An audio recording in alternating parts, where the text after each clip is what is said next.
What's up, guys? Welcome to this week's video. Today we are working on the Dodge, the D100.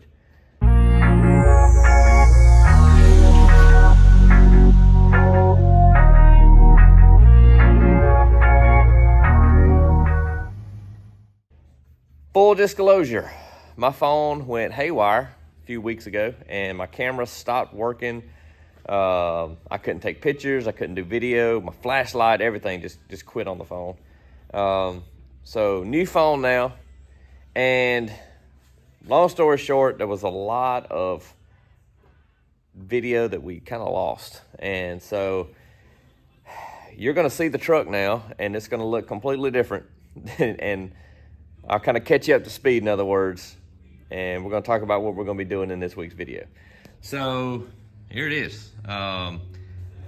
First obvious thing, the bed is off. So the bed is off and the rust is fixed. Welded new metal across the front here, patched that hole up, and on the inside as well. So it's all patched up, seam sealed, good to go there. So that rust is fixed. This rust is fixed. If you remember, we had a hole here. Put a patch there and had some spray paint that was pretty darn close to the light color, the light teal, and that matched up pretty good. That's done. New clips here, which if you were looking for those clips that go there and on the tailgate of these trucks, 521 has them, and they are for the vinyl tops on A bodies and B bodies and stuff like that. So that's what they're advertised as. They're not advertised as these trucks. They're advertised for the cars, that the trim that separates the vinyl top. So that's the trim clips. Those are hard to find, but they have them. So trim is back on secure. Frame sanded down, cleaned up, and painted at least to about that body mount. So back half is done. The tank is out. I'm not gonna drag it out right now. Out, cleaned. We had a crack in the top, plastic welded that, and that is good to go. Sending unit cleaned up, checked, everything's good there. That's waiting to go back in. And we'll be putting that in after we lower the back, which is what we're doing in this week's video. We're gonna get the back, we're gonna get the whole thing lowered, actually. We're gonna get the whole truck lowered. Flip kit in the rear. We've got all the stuff for that right here, new perches and U-bolts that are gonna allow us to flip the back here. You can buy kits. They range anywhere from a little over 100 to 200 something dollars for the kit. That was about 50 bucks. And if you've got a welder and the know-how, you can save a lot of money just doing that. And so the front, we're going to be doing van lower control arms. I haven't ordered those yet, but I'm going to order them and they'll be here. And we'll get the front lowered. So for wheels, we were going to run hubcaps with white walls, but I had these bad boys down in the barn forever. Those are off old Little Red Express 15 by 8s wheels. And I just had the tires put on this week, new white walls. But they're a little rusty. I cleaned them up, and I'll try to insert a little video here if I can find. All right, well, I went and dug down in the barn and found some old crusty ones. These came off of, they were on one of my trail dusters that I've owned in the past, and they have been sitting down there in an old stall for quite a few years. But they've been in the dry. They just been down there in the dirt and junk. But they're a little around these edges and stuff. But as we said, you know, kind of fits the patina of the truck. So we're going to be running these instead. And I've got new chrome center caps there and new lug nuts. So we're gonna have this thing looking cool, man. I think it's gonna look really, really cool. But so yeah, you know, we got a few clips. Maybe I can insert through all of that. But our main focus in this video is to get this thing on the ground, wheels and tires on. I'm not gonna do a how-to in detail on lowering this thing, but we will kind of show you the process of what I'm gonna do, and hope it's gonna work. Hope it's gonna look good. Okay, so our first thing is gonna be just unhooking all of this stuff to be able to just take the back axle out. So I'm gonna put the lift under the frame to hold the frame up. And all we gotta take off shocks, undo this brake line here, which you can see I've cleaned it up and been letting it soak. Get that brake line unhooked, and we're just gonna cut these U-bolts here and unhook the parking brake cables. And this thing should just, and drive shaft obviously, and it should roll out. And we'll get it out here, clean it up, and get ready to try to feed it back through the leaf springs, because we're going on top of the leaf springs now. And so yeah, all right, I'm gonna get to unhooking some stuff.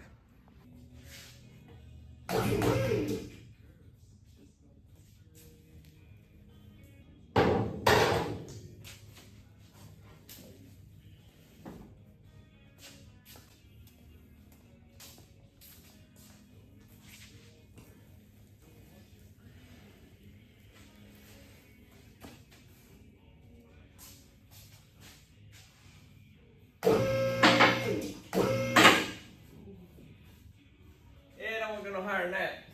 I kind of figured it would do it. I'm trying to keep the front wheels on the ground. Don't want to go no higher.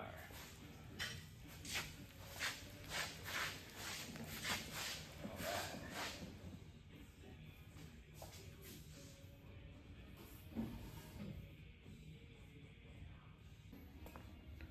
Well, it's pretty straightforward, guys. Shocks. The only thing I was nervous about was that brake line, and it was kind of rusty. So I just took my vice grips to get a good grip, because no idea what size these nuts are. Nothing really fits good and tight on it. And what happens is you always round them off.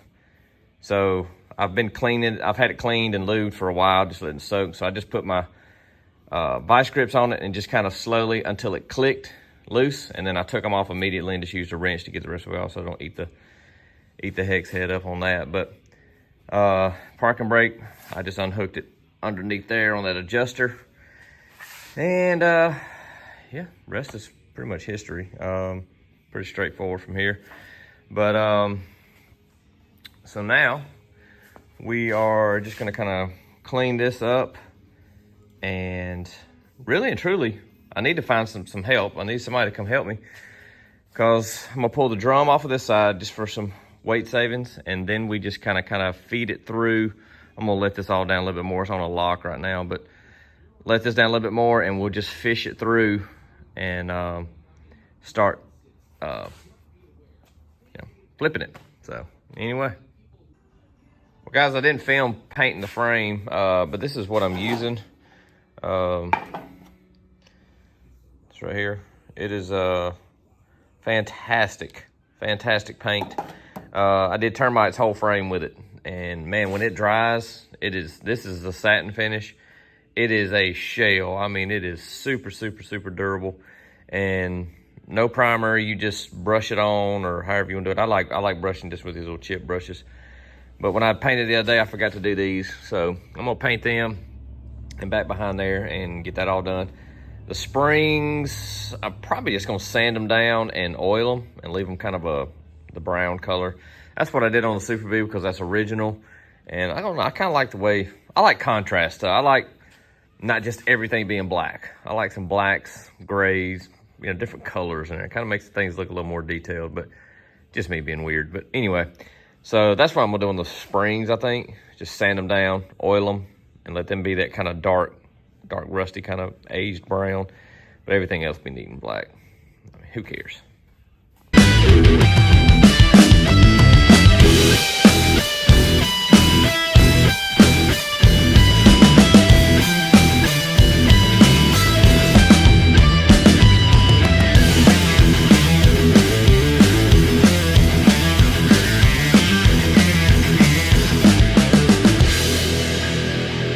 Guys, here we are.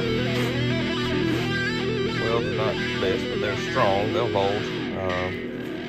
That's all that matters. You're not gonna see them anyway. But those are welded up. So this is the old top mount that went on top of the spring originally, that the U-bolt originally went over. And so what you do is you just cut off the little tab. You can see them down there.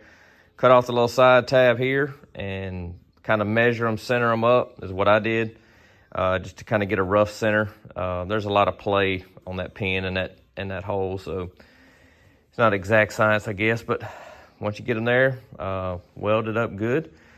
I wire wheeled all of these to clean them up. It was pretty nasty down in this groove where it just water and junk sat, but I cleaned it out real good and hit it with some rust converter. So now that I'm done welding, I'm gonna try to get some rust bullet or something down in there as much as I can, just to kind of get that all coated, and then we'll just paint them black. But these are, other than painting, these are done. So our purchases are done. Now we move on to something else. I don't know what I'm gonna do next. All right, guys, new day in the shop. Got a lot done yesterday. It was a dirty day. Just cleaning and wire wheeling rust. And when I went inside last night, I was just brown from head to toe from the rust. But we, just to kind of show you where we are, the rear axle is painted. And that's ready to go back in. Just hit it with a little of that Rust-Oleum. I'm not worried too much about trying to do a, fantastic paint job, just to get it looking a little cleaner. So that's done. I was going to replace the wheel cylinders while it was out, but nobody sells wheel cylinders for the 10-inch brakes. All the power stars around here just had them for 12-inch brakes, but so I guess I have to order those from Rock Auto or something. But I can do that once it's in. So today we're kind of got a lot on the table, because tomorrow is Sunday, and I'll have quite a few guys here because, as if you don't know, I'm a pastor and the church is right next door. So when church is over tomorrow, I'll have some of my buddies around that can help me put the bed back on. So I would love to do that tomorrow to get that done. But I need to have the axle in and set, and I need to have the gas tank back in it. The gas tank's not a problem. That's just a matter of putting that back in. But this tab here, the reason that it's not painted, this is a bed mount, is it sets, I don't know if you can tell that, a lot higher. I don't know why.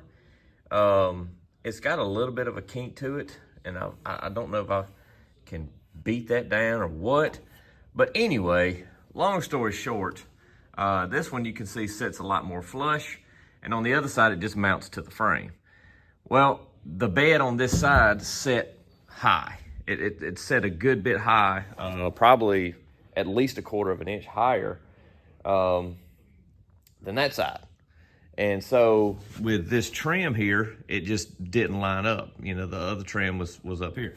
If it was a truck with no trim, I wouldn't care. But with the trim, it's like this obvious misalignment. So I'm going to probably just just grind off the heads to the rivets that are holding that to the frame. And if I have to kind of oblong the holes a little bit, but I want to drop that bracket down to where it's flush with the top of the frame, so that when I put the bed back on, the bed sits nice and even across the back, or at least closer than it was before. So, and the short bed outside is the same way. It sits higher on this side. Now, a lot of times they'll say check your cab mounts, because a lot of times your cab mount can be squished, but I've measured the distance from the frame to the bottom of the cab on both sides, and it's dead on the same. So, and they look good. So I don't think it's cab mounts. And this is obviously, when you put a straight edge across it, it's obviously higher than the frame is. So it's like an obvious thing pointing to it. And some people say, well, just shim up the other side. Well, then the trim on the other side would be off, because that other side lines up perfect. So I don't want two off sides. But so anyway, so today Andrew's gonna come out here in a minute, and we're gonna slide the axle in. We're just gonna work it through, slide it all the way in, and then pick this side up, slide this one in. This is so much easier to do with the bed off. I didn't pull the bed off to lower it, but it's just so much easier to pick this axle up full with it with the bed off. But so the goals today: get the axle back in it, get that set perch is welded up and the back axle flip done. Get this tab lowered and get the gas tank back in it. That's kind of my goals for the day. Are you giving me this side? Yeah. It ain't gonna roll. It should be fine now.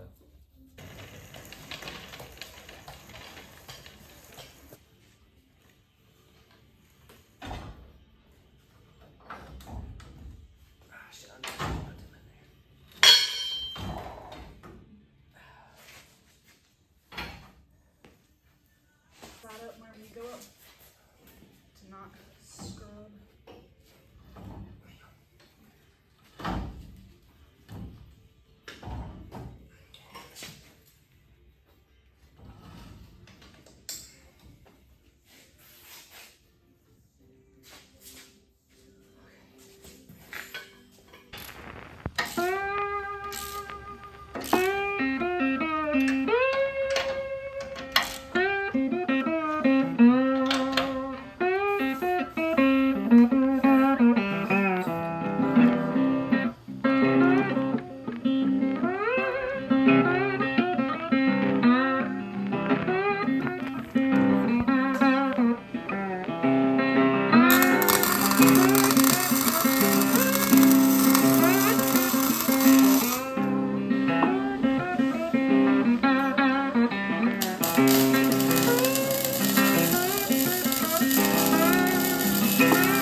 Guys, we got a little Carolina squat going on just a little bit, but it's all in there. Gas tank's in, everything. I painted the U-bolts. They're still drying a little bit. I just didn't like the gold just glowing down in there. Got the filler tube, all that's back on. Center unit's hooked up. So at this point, oh, and I didn't show you the got the bracket moved down up there. I will paint it when I paint the front half of the section of the frame, probably next week. I'll come back and paint that. I primed between the bracket and the frame rail, and I'll paint all that whenever I come back doing the front. But man, it looks so good. Like I don't know, and I know it's gonna look even better when the bed's on it, but it just looks so cool, man. Just looks, I don't know, it just looks neat to me. But I'm gonna now start cleaning up all the tools and stuff that's strode around and cleaned up, because tomorrow we're gonna have walking room to get that thing rotated and sit on the truck. Guys, look at this thing. Oh my gosh. Had some buddies come over after church. We got the bed back on. I still got to center it up, bolt it down, and kind of get it situated. We just kind of set it where it, just kind of a rough, you know, position right now. But definitely can tell the Carolina squat. It's hard. It don't show up on video as great as it is in real life, but like she's got a squat to her. But man, it looks so cool. So cool, man, with those wheels and everything is good. So I'm finna get this thing up in the air and start getting the bed bolted down. I lowered that tab, but you can still see it's high. So I'm gonna have to get under there and see what's going on, why the bed is still high in that corner. Other than that, get the bed all bolted down, and then this week we're gonna get it in the air and we'll get the front dropped. So, but man, I am just so happy with the way that it's looking. All right, guys, new day. We are on the front. I've been playing around with the bed yesterday afternoon and then today again. Once I set it on the ground, wasn't quite happy with how the bed was lined up. It was real bad when I got the truck. Before I ever lowered it, it was sitting way to that side, I believe. And it was, you know, obviously tilted. So I've got it now setting good and straight. Kind of just played with it, kept shimming around with it. So the bed is sitting on there nice and straight now. And what we're doing is just kind of disassembling the front. Got the shock, one of the shocks here, compressed, and it is staying compressed. So did just like the back ones did. You push them in and they don't come back up. So, and these are the original, let's see, you can see the Mopar stamp on the Pentastars on there somewhere. Anyway, but these, yeah, right there. These are the original shocks. So they're done. They served well. We're gonna do new ones. But I disassembled the upper because these boots are all dry rotted and cracked. And I wanted to see though if the ball joint was bad. And these ball joints are still real tight. There's no slack in them, at least on this side. So I'm not gonna change the ball joint. I'm just gonna try to find new boots because these are, like I said, cracked and grease is coming out of them. But these ball joints can be a pain in the rear because they thread in. And the threads are not like real deep threads. These are the ones off of my Super B. They've been hanging up here for a while, and I mean, you can, the thread in there is barely a thread, so it don't take much for those to strip or to, like those, just get enough wear in them to where they won't thread and tighten up anymore. So I don't want to do these if I don't have to. I've got the socket for them, I've got all that, but they are just not fun if I don't have to. So thankfully, at least this one is still good and tight. New boot here. These brake lines, as you can see, they're done, which we were gonna replace them anyway. I've done this enough times to know, guys, that you get a vehicle, especially one that has been setting up. If it's been setting up for a long time, go ahead and get ready. You are probably gonna have to do some brake work.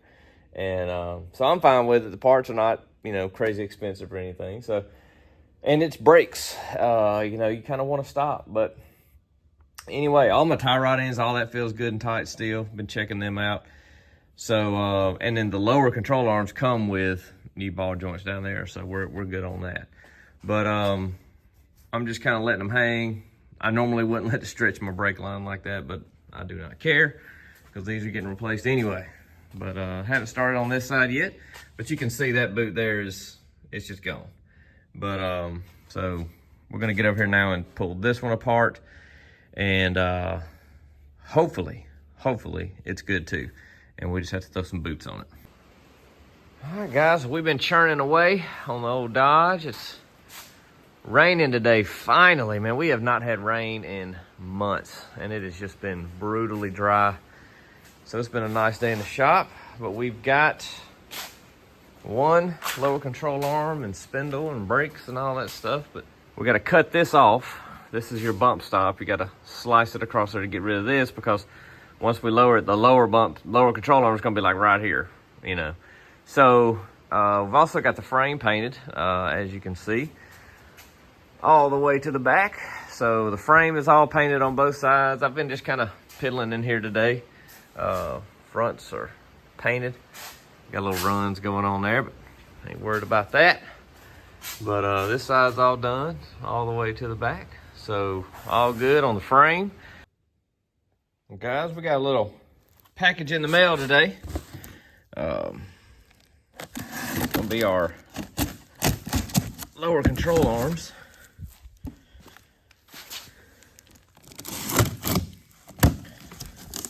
Now these are just for your standard Dodge van, D100s and stuff like that. Kind of show you what the difference is. All right, so here's what we're looking at. So your difference, you can see how you've got this lower cup's what I was telling you about, how where the spring sits on top here, but here it sits down into the control arm. And that's where your lowering is going to come from. It's from your spring. That's why you can use your same shock. Everything's the same because you're just bringing the spring mount a little bit lower. Ball joints, same. The only modifications that you have to do is we got to cut this off because we don't need a steering stop on the truck. It has its own spindle. And these two holes here for the strut rod to hook to, we'll have to drill them here. And this is where you got some options here. This is 5/8 hole. This is 3/4. So you got a couple of options here.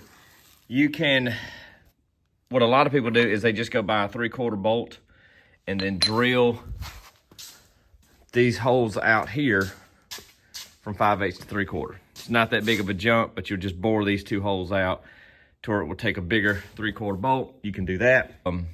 But other than that, that's it. That's kind of the only mods that you have to do here. They do sell, from Holley, you can get Rakudo arms that are already modified like this, that have a 5/8 hole. The holes are already drilled, the brackets removed. But other than that, it's the same. But they're like $350 something. These were $150. So, you know, for just a little bit of modification, no more than what it is. But I understand guys who may not have grinders and chops and time and stuff like that. I get that it's nicer just to have the bolt-on option. But for me, I have welders, I have options, I have grinders, I have all that stuff. So I opted to just order these and save a little bit of money. So anyway.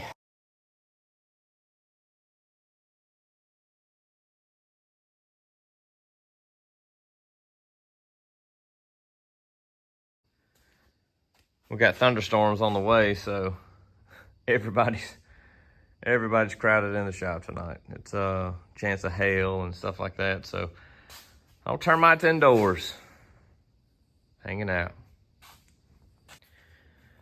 Well, guys, we are back assembled in the front end. I didn't video any of that because it's pretty just straightforward front end assembly. Put the spindle on, all that kind of stuff.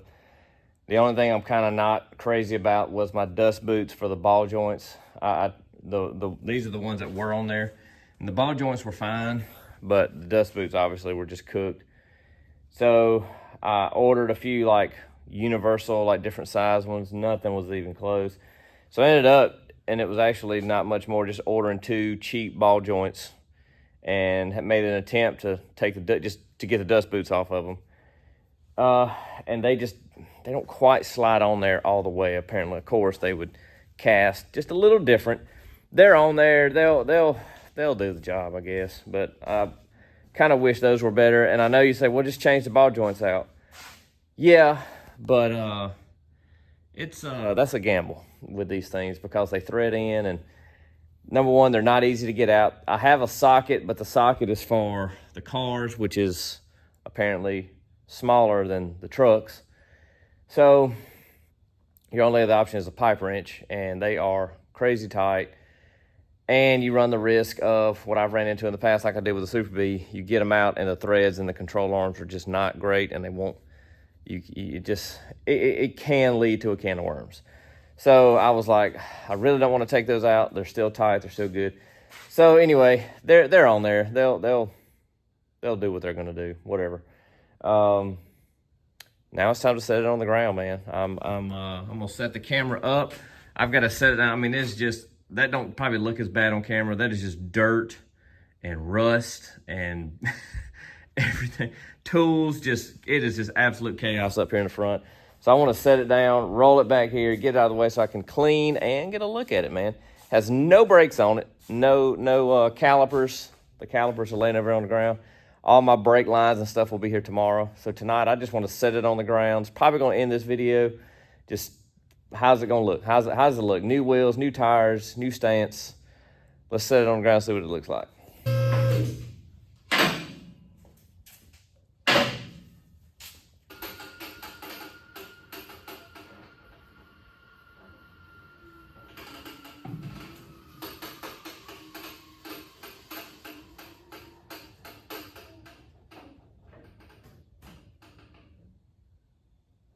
Yeesh. Yeesh. Boys.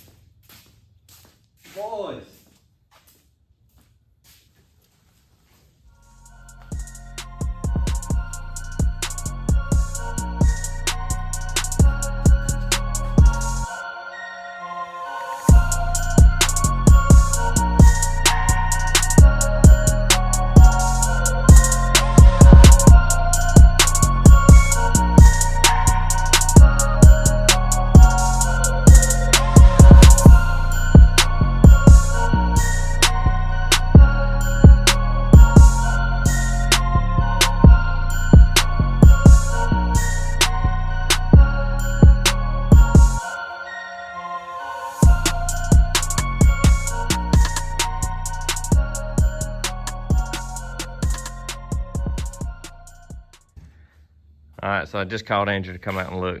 Andrea is queen of, we call her Miss Unimpressed. So let's see how unimpressed she is.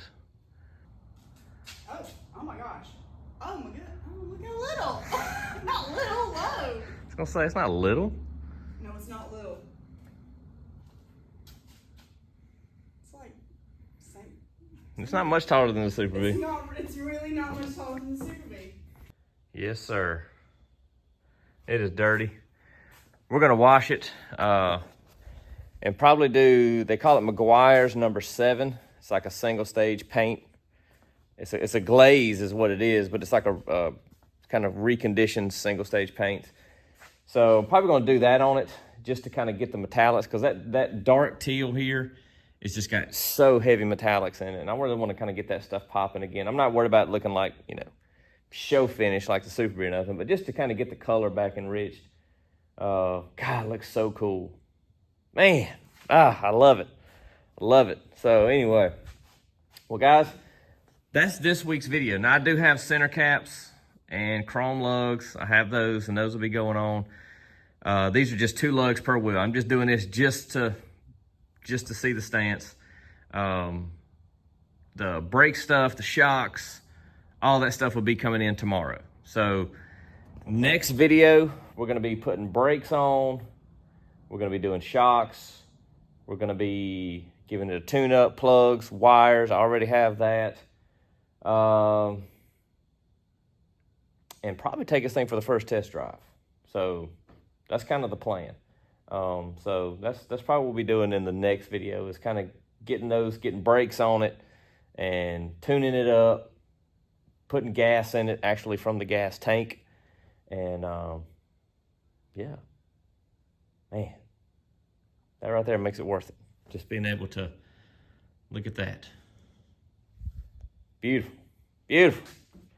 Well guys, thank y'all for watching. As always, we'll be leaving for Arkansas here in a few days in termite. So we're kind of getting geared up for that.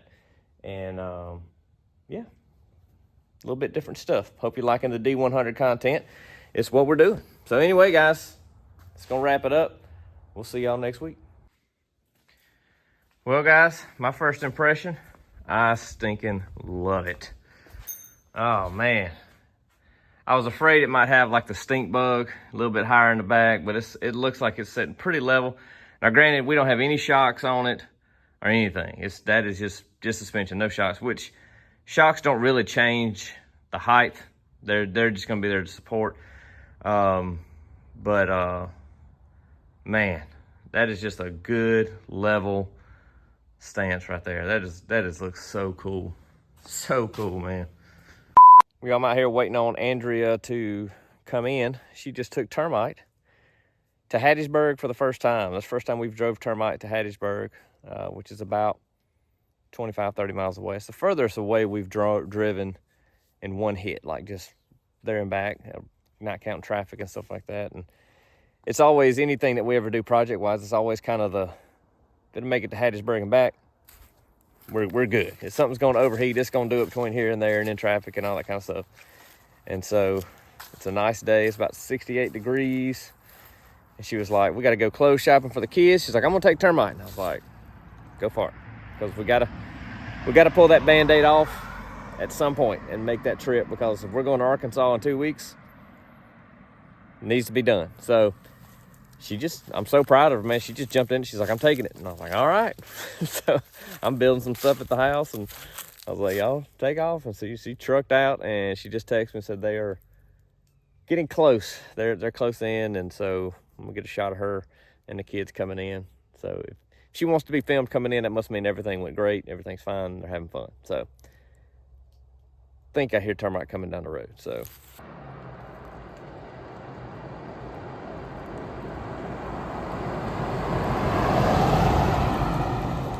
Everybody's smiling, so I'll take that as everything went good. When you've had as many breakdowns and stuff as we've had over the years, you're always kind of like, we got to do it, but we did it. So, all right, termites go and come. It's go and come.